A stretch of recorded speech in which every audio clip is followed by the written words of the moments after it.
میں شادیوں پر پرانے لہنگے سپلائی کرتی تھی۔ ایک روز ایک امیر آدمی کے گھر سے لہنگا خریدنے گئی۔ کہنے لگا، تمہاری سوچ سے بھی زیادہ قیمتی ہے، چاہو تو پہن کر دیکھ لو۔ میری بھی شادی قریب تھی، سوچا جب اتنے پیسے بھرنے ہی ہیں تو پہن کر دیکھ لیتی ہوں، پسند آیا تو اپنی شادی پر پہن لوں گی۔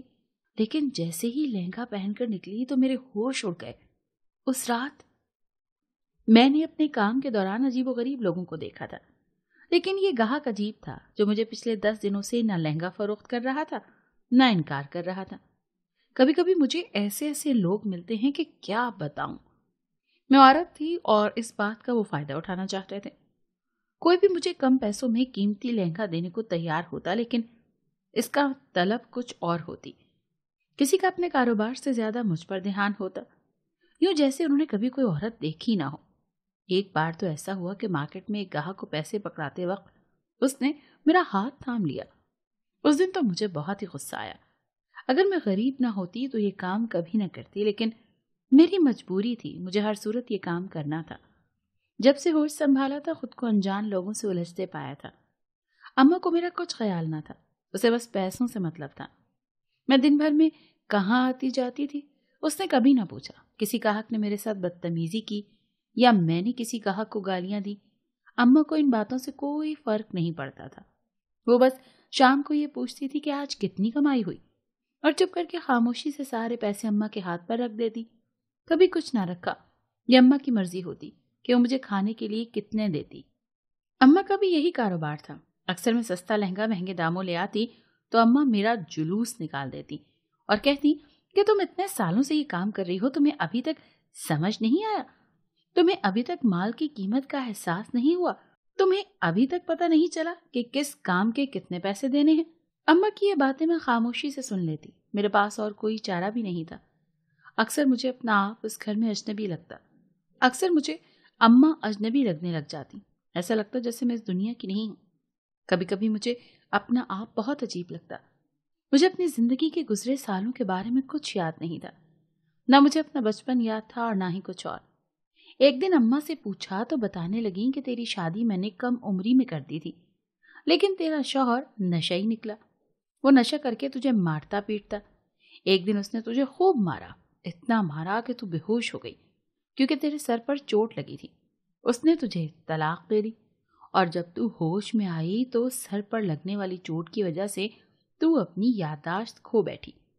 یہ باتیں بتاتے وقت اماں کے چہرے پر عجیب سا دکھ تھا، عجیب رنج اور ملال تھا۔ میری تو ریڑھ کی ہڈی میں سنسناہٹ ہونے لگی۔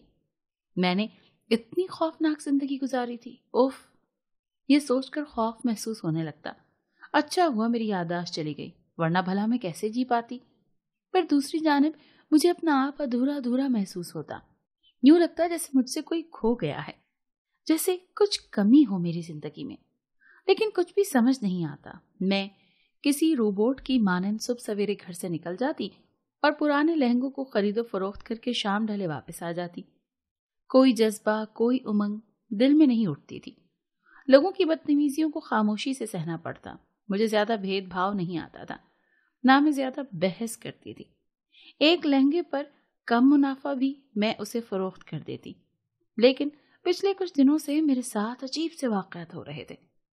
کچھ دن پہلے اماں کو کسی نے امیر سوسائٹی کا بتایا تھا، جہاں پر امیر لوگ قیمتی اور بیش قیمتی لہنگے سستے داموں فروخت کر رہے تھے۔ اماں سن کر بڑی خوش ہوئی۔ اماں وہاں خود جانا چاہتی تھی، لیکن پھر پتہ نہیں کیا سوچ کر اماں نے مجھے وہاں جانے کو کہا۔ اماں نے کہا، تم لڑکی ہو، تمہیں زیادہ اچھے لہنگے مل جائیں گے، تم جاؤ۔ اور چار ناچار مجھے جانا پڑا۔ 2 گھنٹے کے سفر کے بعد جب میں وہاں پہنچی تو یہ اتنی بڑی سوسائٹی تھی کہ مجھے دیکھ کر سمجھ ہی نہ آیا کہ کس طرف جانا ہے۔ میں نے بیگ دیکھا تو میرے سانس خشک ہو گئے، کیونکہ میں نے جس گھر لہنگا لینے جانا تھا وہ میں گھر ہی بھول گئی تھی۔ اب مجھے سمجھ نہیں آ رہا تھا کہ مکان نمبر 45 یا پھر 47۔ میں کافی دیر سوچ بچار کرتی رہی۔ جب کچھ سمجھ نہ آیا تو مکان نمبر 45 ڈھونڈنے لگی اور سوچا دونوں گھروں میں باری باری چلی جاؤں گی۔ آدھا گھنٹہ گھومنے کے بعد جب میں مکان نمبر 45 کے سامنے پہنچی تو مجھے ایک زوردار سا چکر آیا۔ سر میں عجیب سا درد اٹھا تھا۔ اماں نے بتایا کہ میرے سر پر چوٹ لگی تھی، پر پہلی بار میرے ساتھ ایسا ہوا تھا کہ سر میں ایسا درد ہو۔